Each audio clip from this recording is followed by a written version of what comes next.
Inungkat ang ilan pang questionabling impormasyon sa pagkatao ni Bamban Mayor Alice Guo sa pagdinig ng Senado. Duda tuloy ng isang senador baka hindi raw talaga totoo ang mga magulang ng alkalde. Yan at iba pa sa pagbabalita ni Camille Samonte.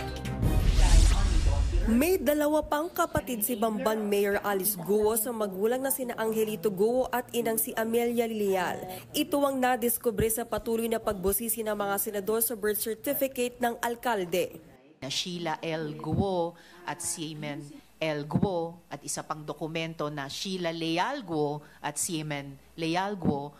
At tinanong ko sa inyo kung mga kapatid nyo sila, ang sabi nyo sa akin, hindi nyo sigurado kung kamag-anak nyo sila. Kaya po, lahat na lang po naging sagot ko po is I don't know, hindi ko po alam. Dahil ayaw ko po madamay pa po ang ibang tao. Nagkita rin sa mag-asawa ang kanilang mga magulang, pero magkakaiba ang mga nakarehistrong petsa ng kasal. Taliwas ito sa naunang pahayag ng alkalde na kasambahay lang ng kanyang ama ang inang hindi na niya nakita paglaki. Your Honor, hindi po kasi namin pinag-uusapan po sa bahay. So, you should have asked that. Come on, Dad, give me a break. Tell the truth. I deserve the truth, right? Mayora ka eh. Oh, he didn't ask that? I don't believe you. Your Honor, yan po yung truth. Hindi po namin pinag-uusapan po sa bahay. Medyo sensitive. Duda tuloy si Senator Risa Hontiveros. Ang tatay nyo po ba ay Chinese? Tatay ko po ay Chinese. Kung siya ay Chinese, yung tatay nyo, bakit kaya ang sabi sa birth certificate mo na ang tatay mong si Angelito Guo ay Filipino? And the Chinese national cannot have two citizenships. Yes. Wala po silang dual citizenship. Why would you say he's a Chinese national with a Chinese passport?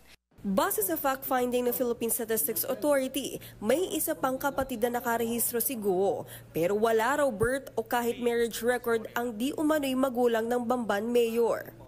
Itong birth certificate na ito, pwede ba nating sabihin defective or invalid? Mali-mali information eh. Maaari rin po nating pag-isipan po na na marami pong irregularidad dito sa birth certificate na to. Kinwestiyon din si Guo dahil dalawa sa mga kasosyo niya sa Baofu ay sangkot sa pinakamalaking money laundering sa Singapore, habang ang isa pugante sa Pilipinas. Sa kabila ng mga ito, nanindigan si Guo na hindi siya asset ng China. Ako po ay isang Filipino at hindi po ako spy.